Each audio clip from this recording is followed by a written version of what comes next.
You keep dancing with the devil.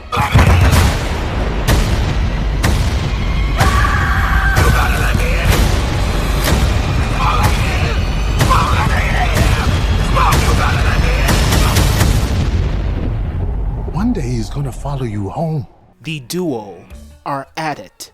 Once again, we have the actor, Michael B. Jordan, teaming up with director Ryan Coogler to create the movie Sinners, which is about two twin brothers, identical twins, played by the same actor. Michael B. Jordan plays Stack and Smoke. Twins? Nah, we cousins. And Michael B. Jordan is a phenomenal actor, and so I have no complaints in the performance department. The only thing I was curious about is Michael B. Jordan playing two different characters going to work out? Is director Ryan Coogler going to make this look real? And I have no complaints there either. Like, Michael B. Jordan plays both characters perfectly. They have two different personalities, and when they're on screen together, it doesn't look weird or anything. I mean, it looks 100% real, like these are two different people. You throwing a big event tonight? Your money come with blood. All money come with blood, baby. The setting, 1932 Mississippi.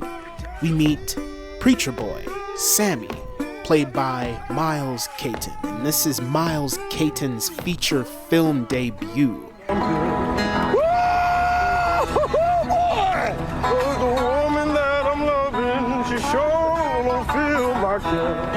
Make some money. You know, up late at night, you know, just studying my lines and just making sure I was on point and, you know, just put my best foot forward. Man, he rose to the occasion every day. Honestly, from the first time he was on set, you're so curious, but he had this confidence to him.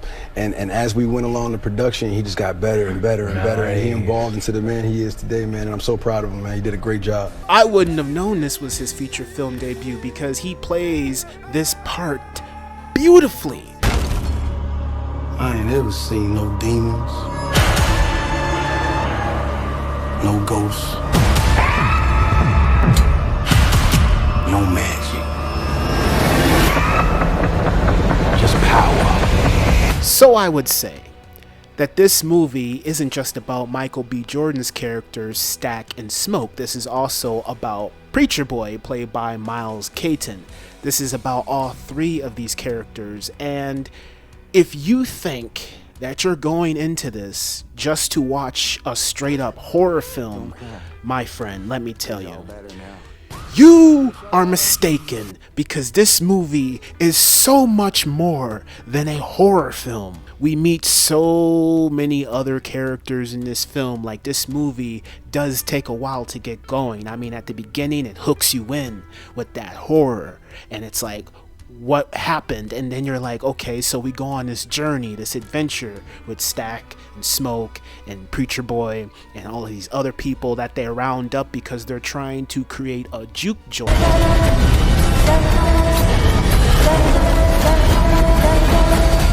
gonna kill every last one of you. Okay, it's a horror film because there's a lot of horror in it, lots of creepy imagery. But this movie is also a musical, it's a comedy, it's an adventure film.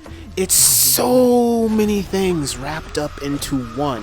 What is happening? And I was not expecting that. I was not expecting this movie to be a musical, to be a comedy, to be anything more than a horror film. Ryan Coogler says that this movie is dedicated to his Uncle James because his Uncle James loved blues music. Like, this movie and the setting in Mississippi, the time period, the connection to blues music ties in a lot to his uncle. If the whiskey was cold enough and the song was good enough, I might get a story about Mississippi. You know what I mean? And each one of them stories was crazy. Like I found out my uncle was a G, you know what I mean? From these stories. So the significance of the story in this film is about music. It's connected to music. And so the movie is weird because it's like it tells you the story about these characters, and then you meet Preacher Boy, and it tells the story about Preacher Boy and how his music is so powerful that he can connect to other realms. Like he can connect to the past, to the present, and to the future. And that's an interesting thing.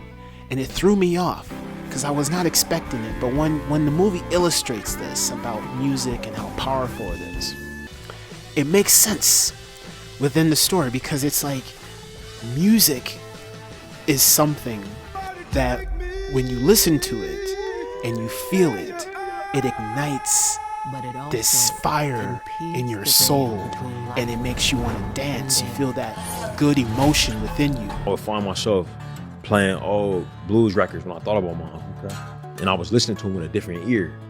Like now that he was gone, like I'm studying the music and getting into it heavy, and sometimes I'm listening to it in the dark, and I feel like he right there listening with me. He telling me about the records, and you know the game. So the music is a lyrics to the soul. The music is a tool to access the soul, and the lyrics to the soul. How Ryan Coogler constructs music as a way to communicate is beautiful, because he illustrates it so perfectly. It's like the strangest thing.